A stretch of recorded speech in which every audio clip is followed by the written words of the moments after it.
Bismillahirrahmanirrahim. Assalamualaikum warahmatullahi wabarakatuh. Alhamdulillahirabbil alamin.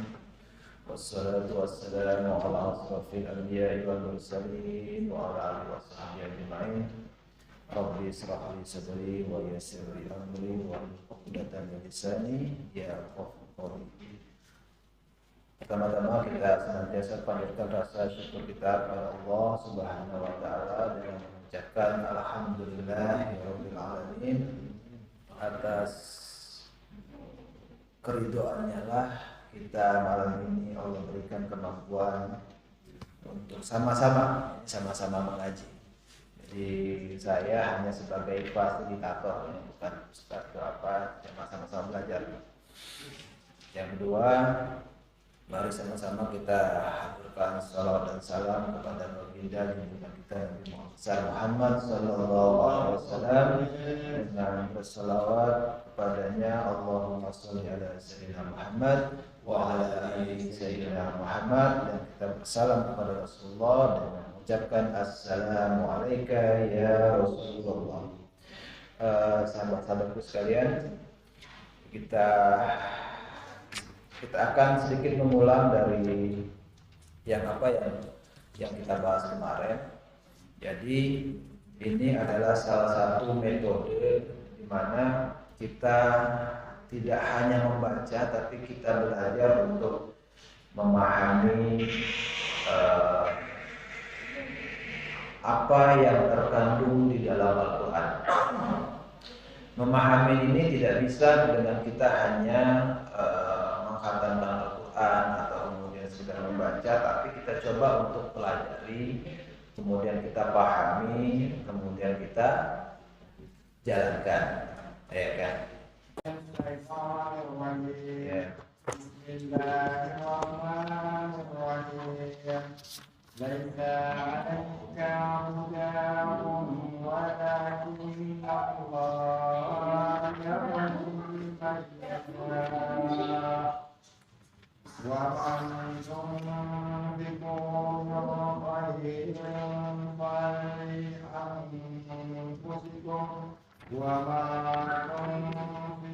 وَمَا تُنْفِقُونَ إِلَّا ابْتِغَاءَ وَجْهِ اللَّهِ وَمَا تُنْفِقُوا خَيْرًا يُوَفَّى إِلَيْكُمْ وَأَنْتُمْ لَا تُظْلَمُونَ.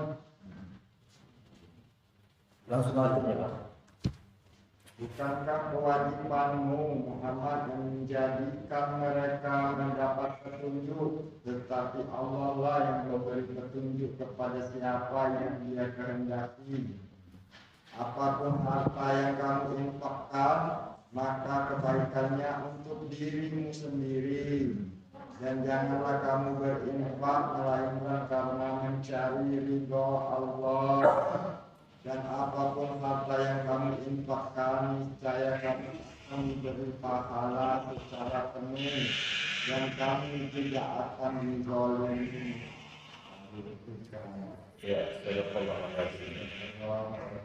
Jadi ada beberapa poin. Bukanlah kewajiban, ya kan? Laisa 'alaika huda, bukanlah 'alaika kepadamu, kepada Muhammad, Nabi Muhammad, dan juga untuk kepada kita semua, hudahum, memberikan petunjuk. Jadi intinya kita hanya menyampaikan. Orang mau atau tidak dengan ajakan kita bukan urusan kita, tapi Allah yang berhak memberikan petunjuk. Itu artinya ya. Jadi kita hanya menyampaikan, ayo ngaji, ayo sholat, ayo puasa, ayo zakat. Tugas kita hanya menyampaikan, tapi tidak punya hak untuk agar orang ikut. Karena yang memberikan kita, membuat orang ikut atau tidak, tergantung apa? Hidayah. Hidayah kalau bahasa Arabnya adalah huda. Tergantung petunjuk. Petunjuk dari mana? Petunjuk dari Allah, itu poinnya. Jadi kalau kita ngajak, ayo kita ngaji Al-Quran sama-sama. Kalau ada yang tidak mau, nggak apa-apa, karena tugas kita hanya menyampaikan. Itu pertama. Kemudian, walakin Allah yahdi man yasha. Tetapi sesungguhnya Allah lah yang memberikan petunjuk bagi siapa yang dikehendaki. Man yasha. Wa ma tunfiqu min khairi li anfusikum. Nah, ini ada apapun harta yang kamu infakkan, wa ma tunfiqu. Tunfiqu itu asal katanya nafaqah. Nafaqah yunfiqu infaqan. Jadi memberi. Jadi kalau kita bahasa infak itu kita yang punya apa kita beri. Tidak hanya berupa wujud harta, tapi tenaga juga bisa menjadi infak. Pikiran juga bisa menjadi infak, ini yang baik. Jadi apa yang kita punya kita nafkahkan. Min khairi li anfusikum. Apa yang terbaik dalam diri kita. Aku nih pacak, aku pacak nyumbang pakai dana, kita aja. Kalau kita nggak punya duit, berarti apa yang kita punya? Tenaga. Yang kita punya. Oh, saya nggak punya tenaga, berarti punya nasihat. Wa ma tunfikuna illa ibtigha'a wajhillah. Nah, ini ujungnya ini. Jadi, apapun yang kamu infakkan, maka kebaikannya untuk dirimu sendiri, dan janganlah kamu berinfak melainkan karena mencari apa? Libtigha'i. Untuk apa? Ridho Allah. Wajhi itu kalau bahasa wajah itu mengharapkan ridho. Itu yang kita kemarin bahas, apa ridho, Pak? Ridho itu sesuatu yang Allah senang. Ya enggak? Apa yang Allah senangin di diri kita? Kalau misalnya kita punya ibu di rumah, apa kesukaan dia? Ya enggak? Apa kegalauan dia? Apa menjadi hatinya senang itu apa? Itu wabtigha'i wajhillah. Artinya kalau bahasa mencari muka, ya kan? Kita punya bos, cari muka, gitu kan? Apa yang kira bos senang? Apa dia suka kue, apa dia suka mainan, apa dia suka apa? Cari. Nah, kita juga bisa mencari muka di muka Allah. Muka di depan Allah. Jadi di bahasa di sini adalah wabtigha'a wajhillah. Jadi intinya mencari keridhaan Allah. Jadi keridhaan Allah itu yang berkaitan dengan kesukaan. Nah, yang kemudian wa ma tunfikuna min khairin yuwaffi ilaikum wa antum la tuzlamun. Dan apapun harta yang kamu infakkan, niscaya kamu akan diberi pahala secara penuh dan kamu tidak akan dizalimi. Janji Allah. Jadi ini salah satunya adalah kita mengkaji Al-Qur'an ini dalam rangka mencari apa, Bapak? Ridho Allah. Di surat Al-Baqarah 2. Nanti kalau ditanya orang dalam rangka mencari ridho ada. Itu di surat di 272. Ya, itu yang kemudian. Nah, sekarang kita kembali kepada yang kita bahas kemarin. Al-Quran itu berfungsi sebagai apa? Sebagai petunjuk atau sebagai pedoman. Al-Quran sebagai petunjuk dan atau sebagai pedoman. Ada nggak di Al-Quran, Pak, kata-kata itu? Di surat di Al-Baqarah surat ayat 2 ayat 2. Ya, 2 ayat 2. Alif lam mim zalikal kitab, itulah kitab la raiba fihi, dan tiada keraguan kepadanya, Al-Quran, huda. Apa huda? Petunjuk atau buku pedoman lil muttaqin, bagi orang-orang yang bertakwa. Catat, Pak. Nanti saya minta dicatat itu untuk apa? Agar kita ini pacak ngulang di rumah. Jadi tujuan hidup kita untuk mencari doa Allah. Nah, Al-Quran itu fungsinya apa? Sebagai petunjuk, sebagai buku pedoman. Ada di Al-Baqarah ayat 2. Oke. Nah, sekarang selanjutnya bagaimana caranya agar buku petunjuk ini berfungsi. Agar buku petunjuk yang Allah berikan ini berfungsi, bagaimana caranya? Hingga Allah juga ridho. Coba, bagaimana caranya? Pertama,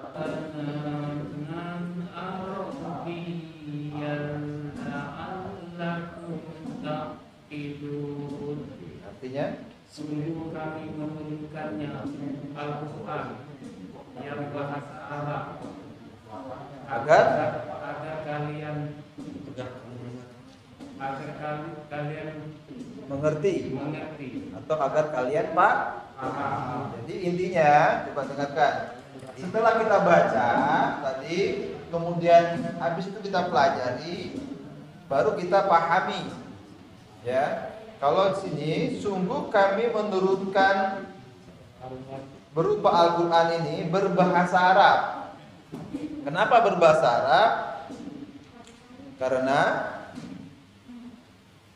turunnya Al-Quran di negeri Arab, ya Jazirah Arab, karena Nabi kita Nabi keturunan Arab, maka turunnya pakai berbahasa Arab.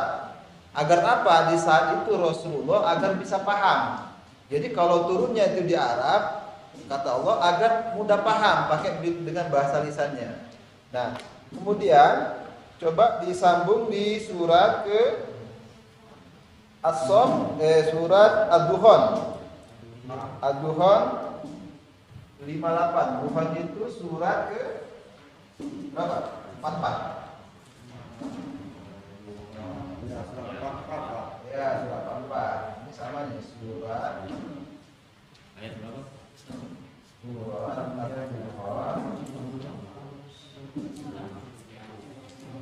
Surat Ad-Dukhan itu surat 44 ayat 58. Coba.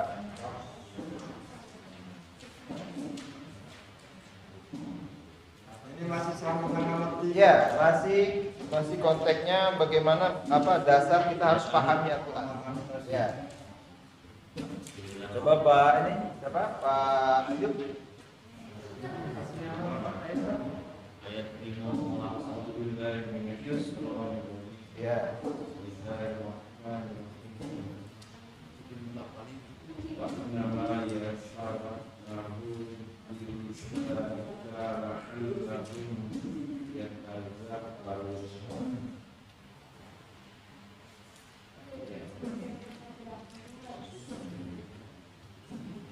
Artinya sungguh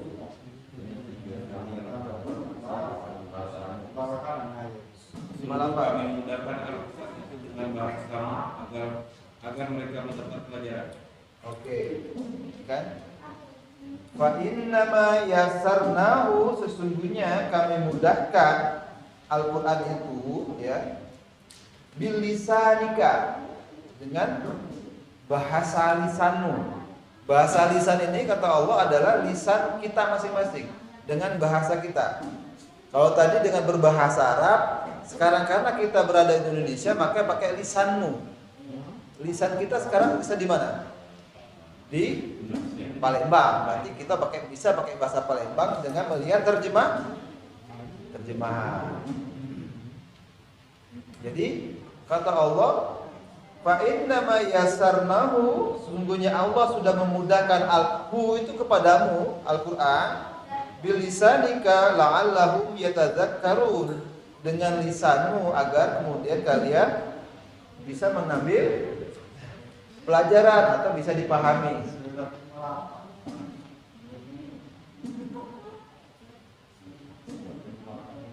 Surat ke-58.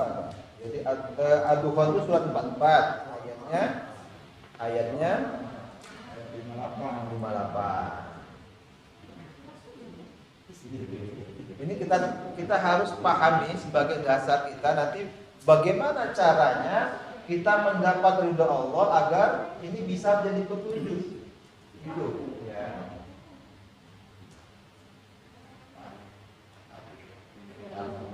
duduk. Maka pertama yang kita ya dah. Pertama yang berarti kita harus lakukan adalah bagaimana memfungsikan Al-Quran sebagai petunjuk, maka harus kita baca. Yang kedua harus kita pelajari, yang ketiga harus kita pahami. Nah, setelah kita baca sudah, kemudian kita pelajari sudah, kita pahami sudah. Sekarang kita apa, Pak?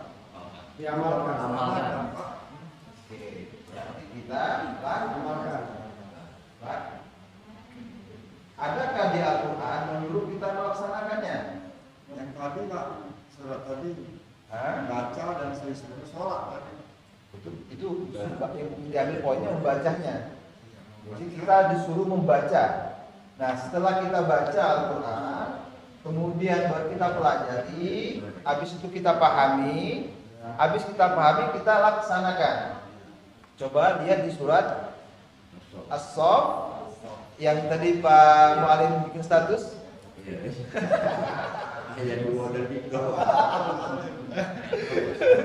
Pak Ali sudah dapat banyak. Jadi kita pelajari di As-Saff. Wah, Pak Ali sudah bisa, sudah belajar tuh dia. Coba As-Saff surat berapa, Pak? Ayat 2 Surat 61. Jadi As-Saff itu surat 61. Ayat surat As-Saff 61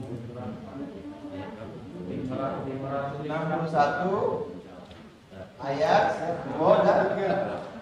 2 sampai 3. Coba Pak Endra, tolong dibaca Pak. A'udzubillahi minasyaitonirrajim. Bismillahirrahmanirrahim. Ya ayyuhalladzina amanu lima taquluna ma la taf'alun. Kabura maqtan 'indallahi an taqulu ma la taf'alun. Wahai orang-orang yang beriman, mengapa kamu mengatakan sesuatu yang tidak kamu kerjakan? Mengapa kamu berkata tapi tidak kamu lakukan? Terus Itu sangatlah dibenci di sisi Allah. sangatlah dibenci. Terus apa yang tidak kamu kerjakan? nah, ini pahit ini Pak. Jadi salah satu tadi kemarin kan pertanyaan Pak Azul, paca tak kita nasihatin anak kita, padahal kita juga tidak melakukan. Nah, jangan kau maling, jangan jadi seperti ayah, gitu kan? Boleh tak? Boleh tak ngomong gitu? Tidak boleh, karena ada di surat As-Saff 61 kata Allah, ya ayyuhalladzina amanu lima taqulu. Yang ditegur siapa? Orang yang beriman. Ya kan? Ya ayyuhalladzina amanu berarti orang yang beriman ada juga yang dimarahin Allah. Ini saya ngaku beriman. Ya ayyuhalladzina amanu lima taqulu ma la taf'alun. Mengapa kau berkata tapi tidak mengerjakan? Ini dijelaskan untuk orang beriman, Pak Ustaz.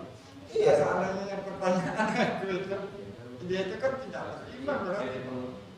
Ya sama saja. Sekarang ketika dia mengajak orang untuk berbuat baik dan kata-kata dia mau pengen jadi orang beriman. Iya. Artinya kalau mengajak anaknya untuk berbuat baik, dia berharap anaknya itu beriman berarti kan? Karena orang yang berbuat baik itu syarat menjadi orang yang bertakwa. Salah satu syarat untuk menjadi orang yang beriman itu harus berbuat baik. Ya. Jadi untuk mengaplikasikan petunjuk Allah ini, pertama Al-Quran kita baca sudah, kita pelajari sudah, kita pahami dan kita laksanakan. Jadi apa? Kita baca, kita pelajari, kita pahami, baru kita laksanakan. Yang kita hafalkan nggak ada. Nggak ada Pak. Nggak ada. Kalau kita fungsinya membaca ini adalah salah satunya agar kita paham, ya kan? Menghafal itu juga perlu, tapi lebih penting itu adalah kita mempelajarinya dulu, ya kan? Belajar tajwid perlu, belajar nahwu shorof perlu, tapi lebih penting adalah bagaimana kita paham, oke? Nah, setelah kita bisa melaksanakan, terus kita apakan, Pak? Hah? Kita syiarkan. Kita syiarkan apa ya? Dakwakan. Kita syiarkan. Sampaikan. Jadi kita sampaikan itu di Al-Baqarah 159. 1, 2, 159. Coba Pak, siapa Pak ini Pak? Pak Martin, coba Pak Martin. Adakah Allah meminta kita untuk mensyiarkan? Jadi setelah kita laksanakan, kita belajar untuk mensyiarkan. Kalau hadis Rasulullahnya balighu anni walau, sampaikan walau satu ayat. Kalau hadisnya, kalau Al-Qur'annya apa Pak? Coba baca. Di surah Al-Baqarah 159.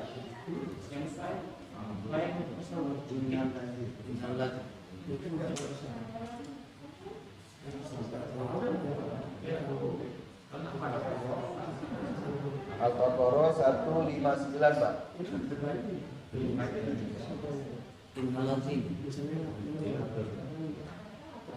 Innalladzi ya. A'udzu billahi minasyaitonir rajim. Bismillahirrahmanirrahim. Innal ladzina yaktumuna ma anzalna minal bayyinati wal huda min ba'di ma bayyana linnas bil kitab ulaika yal'anuhumullahu wa yal'anuhumul la'in. Ya, artinya sungguh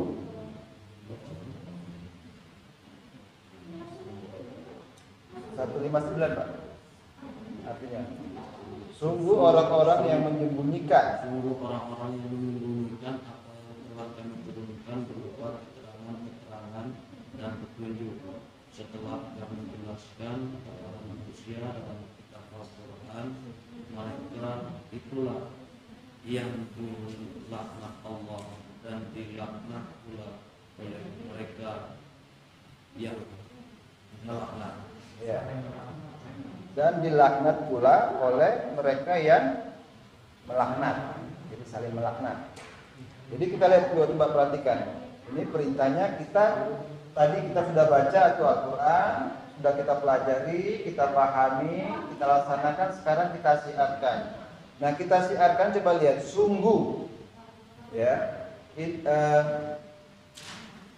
innal ladzina yaktumuna, udah masuk ya? Ya, belum Pak.